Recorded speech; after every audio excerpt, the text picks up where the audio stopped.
No, ನೀನ್ ಹೇಗೆ ಬದುಕಿರಕ್ಕೆ ಸಾಧ್ಯ?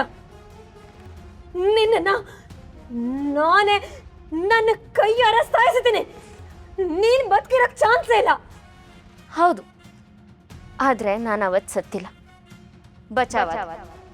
ನನ್ನ ಪೊಲೀಸಪ್ಪ ನಂಗೊಂದು ಉಪಾಯ ಮಾಡಿದ್ರು. ಅದಾದ್ಮೇಲಿಂದ ನಿಮ್ಮ ಮುಂದೆ ದಿಶಾ ಆಗಿತ್ತು.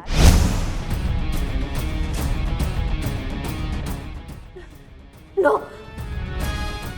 No, this is impossible. No, ಇದೆಲ್ಲ ನನ್ನ ಭ್ರಮೆ ಅನ್ಸುತ್ತೆ. ಇದು ನಿಜ ಆಗಿರೋಕ್ಕೆ ಸಾಧ್ಯನೇ ಇಲ್ಲ. ಇದೆಲ್ಲ ಭ್ರಮೆ ಅಷ್ಟೇ, ಇದೆಲ್ಲ ಭ್ರಮೆ. ಸೌಂದರ್ಯ, ಇದೇ ವಾಸ್ತವ. ನಿಮ್ ಮುಂದೆ ದಿಶಾ ಆಗಿದ್ದು ಬೇರೆ ಯಾರು ಅಲ್ಲ, ನಾನು. Hi, I am Disha. ನನ್ನ ಗಂಡ ಇಷ್ಟಪಡೋದು ಗುಣನಲ್ಲ ರೂಪ ಅಂತ ನೀವು ಹೇಳಿದಾಗ ನನ್ನ ಹಸ್ಬೆಂಡ್ ಬಯಸೋದು ರೂಪನಲ್ಲ ಗುಣ ಅಂತ ಸಾಬೀತು ಮಾಡೋಕ್ಕೆ ಅರ್ಚನಾ ಅಕ್ಕ ಸಹಾಯ ತಗೊಂಡು ದಿಶಾ ಆಗಬೇಕಾಯ್ತು. ಆಗ ನಿಮ್ಮ ಜೊತೆ ಕ್ಲೋಸ್ ಆಗಕ್ಕೆ ಶುರು ಮಾಡಿದೆ. ಆಮೇಲೆ ಗೊತ್ತಾಯ್ತು ನನ್ನ ಹಸ್ಬೆಂಡ್ ಜೊತೆ ಅಂದರೆ ದಿಶಾನ ಅವರು ಕೊಟ್ಟು ಮದುವೆ ಮಾಡಿಸ್ಬೇಕು ಅಂತ ಅಂದ್ಕೊಂಡಿದ್ದೀರಾ ಅಂತ. ಆದರೆ ನಿಮ್ಮ ಕೆಲಸಕ್ಕೆ ಅಡ್ಡ ಆಗ್ತಿರೋ ದೀಪನ್ನ ಸಾಯಿಸೋಕ್ಕೂ ನಿರ್ಧಾರ ಮಾಡ್ತೀನಿ. ಅದಾದಮೇಲೆ ನಿಮ್ಮ ಜೊತೆ ಇನ್ನೂ ಜಾಸ್ತಿ ಕ್ಲೋಸ್ ಆದೆ. ಆಗ ನೀವು ನನ್ನ ಮದುವೆ ಹಸ್ಬೆಂಡ್ ಜೊತೆ ಮಾಡಿಸ್ತೀನಿ. ಮೋಸ ಮೋಸ. ನನ್ನ ಬೆನ್ ಹಿಂದೆನೆ ಇಷ್ಟೊಂದು ಪಿತೂರಿ ನಡೆಸಿದ್ಯಾ ನೀನು? ನನಗೆ ಒಂದು ದಿನಕ್ಕೂ ನೀನೇ ದೀಪ ಅಂತ ಡೌಟೇ ಬರ್ಲಿಲ್ವಲ್ಲ. ಇನ್ನು ಮುಂದೆ ನೋಡು, ಇನ್ನು ಮುಂದೆ ನಿನ್ನ ಈ ಮನೆ ಸೊಸೆ ಅಂತ ಚಿರಾಗ್ ನಾನು ಯಾರೂ ಒಪ್ಕೊಳ್ಳಲ್ಲ. ಮೇಡಮ್, ನಿಮ್ಮ ಒಪ್ಪಿಗೆ ಯಾರಿಗೆ ಬೇಕು? ಈ ಮನೆಯವರು ಎಲ್ಲರೂ ನನ್ನನ್ನು ಸೊಸೆಯಾಗಿ ಒಪ್ಕೊಂಡಿದ್ದಾರೆ. ಎಲ್ಲರೂ ಬಿಡಿ, ನನ್ನ ಹಸ್ಬೆಂಡ್ ಅಂದರೆ ನಿಮ್ಮ ಮೈದ್ನ ಅವ್ರು ಯಾವಾಗಲೂ ನನ್ನನ್ನು ಹೆಂಡತಿಯಾಗಿ ಒಪ್ಕೊಂಡಿದ್ದಾರೆ. ಹಾಗಂದಮೇಲೆ ನಿಮ್ಮ ಮಾತಿಗೆ ಇಲ್ಲಿ ಬೆಲೆನೇ ಇಲ್ಲ. ನನ್ನ ಮನೇಲೇ ಇದ್ದು ನನಗೆ ಗೊತ್ತಿಲ್ಲದೆ ಎಲ್ಲರೂ ಸೇರ್ಕೊಂಡು ಇಷ್ಟೆಲ್ಲ ಡ್ರಾಮಾ ಮಾಡಿದ್ದೀರಲ್ಲ. ಇರಲಿ, ನಾನು ನಿಮ್ ಯಾರನ್ನ ಸುಮ್ಮನೆ ಬಿಡಲ್ಲ. ಎಲ್ರಿಗೂ ಒಂದ್ ಗತಿ ಕಾಣಿಸ್ತೀನಿ.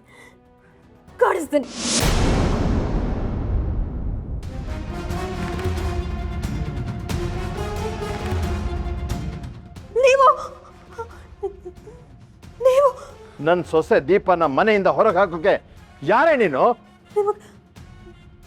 ಮಾತು ಬರುತ್ತಾ? ಹಾಗಿದ್ರೆ ಎಷ್ಟು ದಿನ ನೀವು ಬೆಡ್ರೂಮಲ್ಲಾಗಿದ್ದು ಸುಳ್ಳ? ವೀಲ್ ಚೇರ್ ಮೇಲಿದ್ದು ನಾಟಕನ? ನೀನ್ ನನಗೆ ಎಷ್ಟೇ ತೊಂದರೆ ಕೊಟ್ಟರು ಆ ದೇವರು ನನ್ನನ್ನು ಕಾಪಾಡ್ತಾ.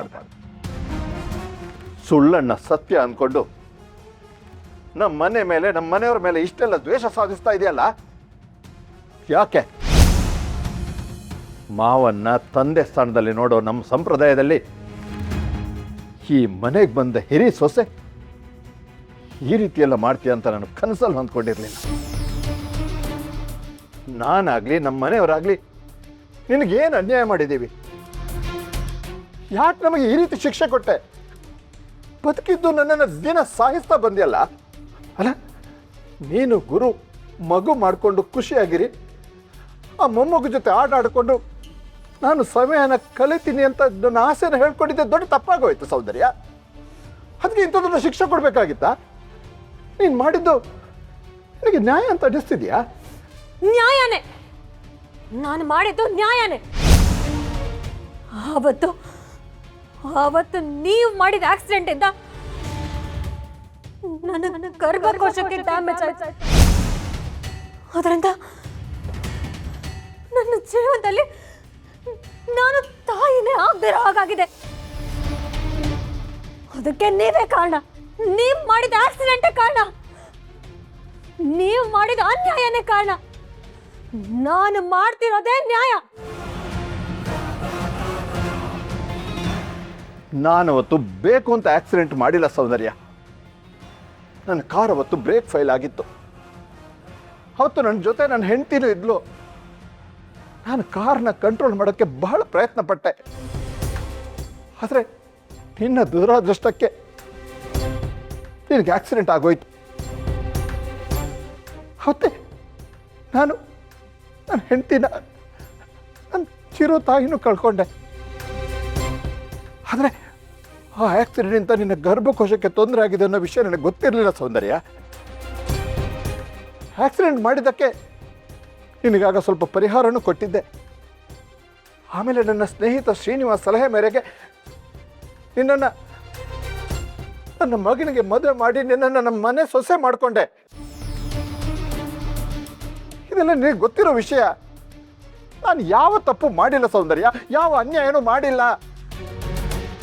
ಹೋಗ್ಲಿ, ನನ್ನಿಂದ ನಿನಗೆ ಅನ್ಯಾಯ ಆಗಿದೆ ಅಂತ ನೀನು ಅಂದ್ಕೊಂಡಿದ್ರೆ ನನ್ನ ಮೇಲೆ ಮಾತ್ರ ದ್ವೇಷ ಸಾಧಿಸಬೇಕಿತ್ತು. ಆದರೆ ನನ್ನ ಮಗ ಗುರು ನಿನಗೇನು ಅನ್ಯಾಯ ಮಾಡ್ದ ಅಂತ ಅವನ ಜೀವದ ಜೊತೆ ಚೆಲ್ಲಾಟ ಆಡಿದೆ. ಗುರುನ ನಾನು ಸಾಯಿಸಿಲ್ಲ, ಅವ್ರಾಗ ಅವರೇ ಜಾರ್ ಬಿದ್ರು. ಸುಳ್ಳು ಹೇಳ್ತಾ ಇದೀಯ ನೀನು. ಇಲ್ಲ, ನಾನು ಸುಳ್ಳು ಹೇಳ್ತಾ ಇಲ್ಲ. ಇಷ್ಟೆಲ್ಲ ಮಾಡಿದವಳನ್ನ ನಾನು ಹೇಗೆ ನಂಬೋದು? ನಾನು ಗುರುನ ಸಾಯಿಸಿಲ್ಲ, ಸಾಯಿಸಿಲ್ಲ, ಸಾಯಿಸಿಲ್ಲ.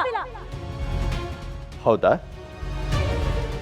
ಹಾಗಾದ್ರೆ ಆ ಸತ್ಯನ ನನ್ನ ಮಗ ಗುರು ಮುಂದೆನೆ ಹೇಳು. ಗುರು,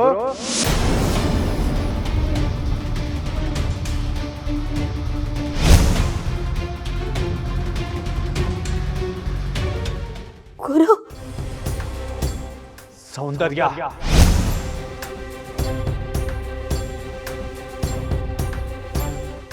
ಬಿಡು ದಾರಿ. ಗುರು, ಗುರು, ಗುರು.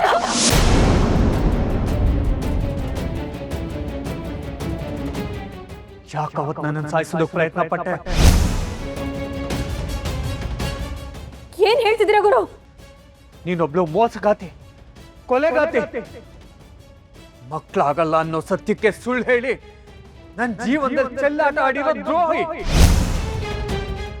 ಯಾರು ಯಾರು ಇವಳನ್ನ ನಂಬೇಡಿ. ಅಪ್ಪ, ಚಿರು, ಅರ್ಚನಾ, ನಿಮ್ಗೂ ಇವಳೆಲ್ಲ ಏನಾದ್ರು ತೊಂದರೆ ಮಾಡ್ಬೋದು. ಎಲ್ರೂ ಹುಷಾರಾಗಿರಿ, ಇವಳು ಸರಿ ಇಲ್ಲ. ಅಯ್ಯೋ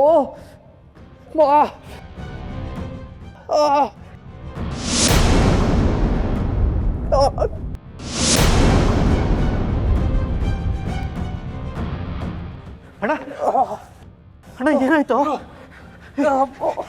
ಏನಾಯ್ತು? ನೀರು ಕುಡ್ಸು.